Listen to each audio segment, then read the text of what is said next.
बिस्मिल्लाहिर्रहमानिर्रहीम। अस्सलाम वालेकुम दोस्तों, एक नई वीडियो के साथ हाजिर हैं। चले अपनी वीडियो स्टार्ट करते हैं। 15 जनवरी को ईरान की नेशनल सिक्योरिटी और फॉरेन पॉलिसी कमेटी ने एक ऐलान किया था कि ईरान जो है वो अब Su-35 जहाज परचेज करने जा रहा है और अगले साल यानी कि मार्च 2024 तक ये जहाज ईरान पहुंच जाएंगे, या आप कह लें कि इन जहाज़ों की जो डिलीवरी है वो ईरान को स्टार्ट हो जाएगी। जैसा कि हमें पता है कि इस वक्त रशिया के पास 24 Su-35 जहाज मौजूद हैं जो तैयार पड़े हुए हैं, एयरबेस के ऊपर खड़े हुए हैं। ये वो जहाज हैं जो रशिया ने इजिप्ट के लिए तैयार किए थे, लेकिन फिर मिस्र के ऊपर अमेरिकन ने अपना दबाव डाला और मिस्र को मजबूर किया कि वो ये फाइटर जेट्स ना परचेज करे। तो इस वक्त 24 जहाज जो है वो तो तैयार पड़े हुए हैं और ईरान के पायलट्स जो है वो सितंबर 2022 से हमें पता है कि इस वक्त रशिया के अंदर है, वहां पे इन जहाजों के ऊपर ट्रेनिंग ले रहे हैं। सिर्फ पायलट्स की ट्रेनिंग का काम नहीं होता, आपने क्रू को भी ट्रेनिंग देनी होती है, मेंटेनेंस क्रू होता है, इंजीनियर्स होते हैं, सबकी ट्रेनिंग जो है वो इस वक्त रशिया के अंदर चल रही है और समझा यह जाता है कि अगले साल तक ये जहाज जो है वो ईरान के हवाले कर दिए जाएंगे। अब अगर देखा जाए तो ईरान ने 1990 के बाद कोई नया जहाज परचेज नहीं किया। ठीक है, ईरान इस वक्त अपने मुल्क के अंदर एक कौसर जहाज जो है वो तैयार कर रहा है। ये कौसर जहाज जो है बेसिकली एक F5 की कॉपी है, लेकिन इसके अलावा कोई भी नया जहाज 1990 से लेके आज तक ईरान ने अपनी एयरफोर्स के अंदर इंडक्ट नहीं किया। अब एक और रूमर चल रही है जिसमें ये बताया जा रहा है कि ईरान Su-35 जहाज अपने मुल्क के अंदर ही अंडर लाइसेंस तैयार कर सकेगा। अगर इस तरह का कोई मुआहदा तय पा जाता है तो ये तो ईरान के लिए बहुत अच्छी बात हो जाएगी, लेकिन इसके लिए ईरान को बहुत ज़्यादा इन्वेस्टमेंट करनी पड़ेगी। ईरान को Su-35 की प्रोडक्शन स्टार्ट करने के लिए नई फैसिलिटीज़ तैयार करनी पड़ेंगी। खैर, इसके अंदर रशिया का भी फ़ायदा ही है कि Su-35 जो है वो दुनिया के 2 ममालिक के अंदर तैयार होना शुरू हो जाएगा, एक रशिया और एक ईरान। आपकी जो प्रोडक्शन कैपेबिलिटीज हैं वो आप कह सकते हैं कि 2 जगह पे शिफ्ट हो जाएंगी, तो इस चीज़ का खैर फ़ायदा ही होता है। लेकिन अभी तक ये रूमर्स ही हैं और ऐसा कोई एग्रीमेंट जो है वो अभी तक इन दोनों ममालिक के दरमियान साइन नहीं हुआ। अब इस तरह की रूमर्स क्यों बाहर आ रही हैं? उसकी रीज़न ये है कि ईरान जो है वो Su-35 के अंदर बहुत ज़्यादा इन्वेस्ट करना चाहता है। देखिए, एक सिंपल Su-35 जहाज लेने से ईरान को कोई फ़ायदा नहीं होगा। ईरान ने अगर एक हैवी वेट फाइटर जेट लेना है और उसको उसने लंबे अरसे तक चलाना है तो फिर ईरान को उसके कुछ मुख्तलिफ वेरिएंट्स भी तैयार करने पड़ेंगे, और अगर वो इस तरह के वेरिएंट्स खुद से नहीं तैयार करता तो उसको ये वेरिएंट्स फिर रशिया से परचेज करने पड़ेंगे। देखिए, ये जो Su-35 जहाज है ना, ये प्राइमरीली एक एयर सुपीरियॉरिटी फाइटर है। Su-27 फ्लैंकर का एक डेरिवेटिव है, बहुत ज़्यादा हाईली केपेबल है, लेकिन इस Su-35 जहाज़ को रशियंस जो हैं वो एयर स्ट्राइक्स के लिए भी इस्तेमाल करते हैं, सुप्रेशन ऑफ एनिमी एयर डिफेंस के लिए भी इस्तेमाल करते हैं, एंटी शिपिंग रोल के लिए भी इस्तेमाल करते हैं, और ये सारे काम ईरान आइंदा फ्यूचर के अंदर इस जहाज से लेना चाहेगा। देखिए, ईरान ने अपनी एयर स्पेस की हिफाजत तो ज़रूर करनी है, लेकिन इतना बड़ा जहाज़ और इतना महंगा जहाज़ लेने के बाद ईरान की एयरफोर्स इससे एयर स्ट्राइक्स भी करवाना चाहेगी, सुप्रेशन ऑफ एनिमी एयर डिफेंस के लिए भी इसको इस्तेमाल करना चाहेगी, और खास तौर पे एंटी शिपिंग रोल के अंदर भी इसको इस्तेमाल करना चाहेगी। इस जहाज के अंदर जो इतने बड़े बड़े सेंसर्स लगे हुए हैं, इसका जो रडार है जिसके बारे में समझा जाता है कि वो एक जहाज को तकरीबन 400 किलोमीटर दूर से जो है वो ट्रैक करना शुरू कर देता है। और रशियंस के मुताबिक इस जहाज के अंदर 2 एल बैंड AESA रडार जो है वो इसके विंग रूट्स के अंदर लगे हुए हैं। Su-35 के बारे में कहा जाता है कि इसके अंदर 3 रडार्स लगे हुए हैं, एक इसके नोज कोन में और 2 इसके विंग रूट्स के अंदर।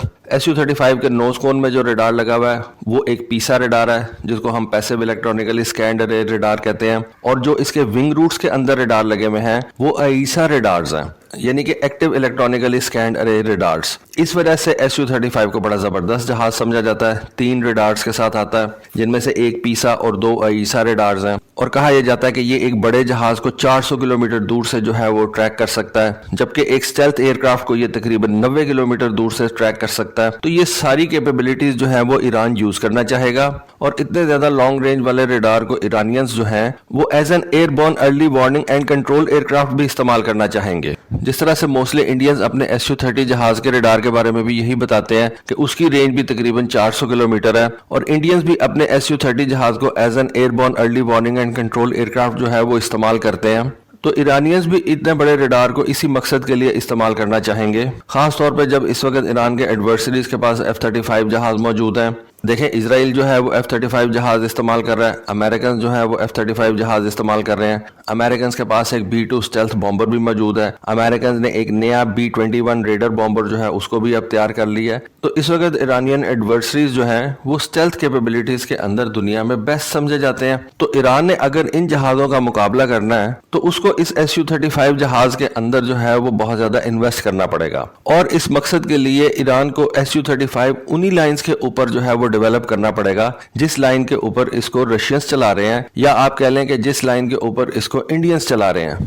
یعنی کہ اس جہاز کے اندر ان کو ڈوئل سیٹ کاکپٹ جو ہے وہ رکھوانے پڑیں گے. جیسا کہ آپ کو پتا ہے کہ انڈیا کے SU-30 جہازوں کے اندر بھی 2 کاکپٹس ہیں، 2 پائلٹ اس کے اندر بیٹھتے ہیں. ایک جو ہے وہ ویپنز آفیسر ہے اور ایک جہاز کا پائلٹ ہوتا ہے. جہاز کا جو ویپنز آفیسر ہے وہ اس جہاز کے بڑے بڑے سینسرز کو استعمال کرتا ہے اور اس کے اوپر جہاز کو اڑانے کا برڈن نہیں ہوتا. جہاز کو اڑانے کے لیے علیحدہ سے اگلے کاکپٹ کے اندر ایک پائلٹ بیٹھا ہوا ہے، اور جو ویپنز آفیسر ہوتا ہے وہ جہاز کے مختلف سینسرز جو ہے ان کو استعمال کرتا ہے، ان کے ذریعے سے زیادہ آؤٹ پٹ حاصل کرنے کی کوشش کرتا ہے. تو میرا خیال ہے کہ ایرانینز جو ہے وہ بھی اسی ماڈل کی طرف جو ہے وہ جائیں گے. اگر وہ SU-35 جہاز پرچیز کر لیتے ہیں تو پھر ایرانینز جو ہے اس کا ڈوئل سیٹ والا ویریئنٹ بھی تیار کروائیں گے. اور اگر ایرانینز SU-35 کی فیکٹری اپنے ملک کے اندر لگانے میں کامیاب ہو جاتے ہیں تو پھر یہ ان کے لیے آسان ہو جائے گا کہ پھر وہ SU-35 کا ڈوئل سیٹ ویریئنٹ جو ہے اس کو اپنے ملک کے اندر تیار کریں اور اس کے زیادہ سے زیادہ نمبر جو ہے وہ اپنی ایئر فورس کے اندر انڈکٹ کریں. سنگل سیٹ ویریئنٹ جو ہے وہ یوز کریں گے کیونکہ ان کو ایئر ڈیفنس ڈیوٹیز کے لیے بھی رکھا جا سکتا ہے، اسٹرائک رولز کے لیے بھی رکھا جا سکتا ہے.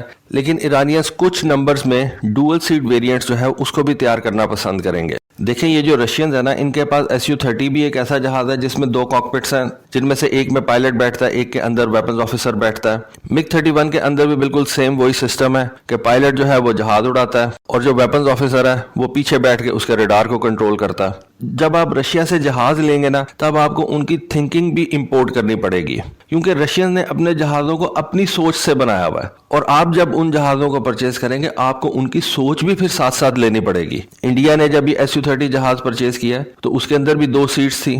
ایران اگر SU-35 جہاز لیتا ہے تو اس کو رشین سوچ بھی جو ہے وہ اپنانی پڑے گی، اور اس کے لیے اس کو ایک ایسا SU-35 جہاز چاہیے ہوگا جس کے اندر 2 سیٹس لگی ہوں. اور اگر ایران اپنے ملک کے اندر یہ جہاز بنانا شروع کر دیتا ہے تو پھر وہ اس کا ایک ڈوئل سیٹ ویریئنٹ لازمی تیار کرے گا. اب یہاں پہ یہ بات آ جاتی ہے کہ SU-35 کے ڈوئل سیٹ ویریئنٹ کو تیار کرنے کے لیے رشینز کو دوبارہ سے اس کے اندر جو ہے وہ ریسرچ ورک کرنا پڑے گا. تھوڑا سا میں آپ کو بتا دوں کہ SU-35 کا ایک ڈوئل سیٹ ویریئنٹ رشینز نے آلریڈی تیار کیا ہوا ہے اور اس کو وہ SU-35UB کے نام سے جانتے ہیں.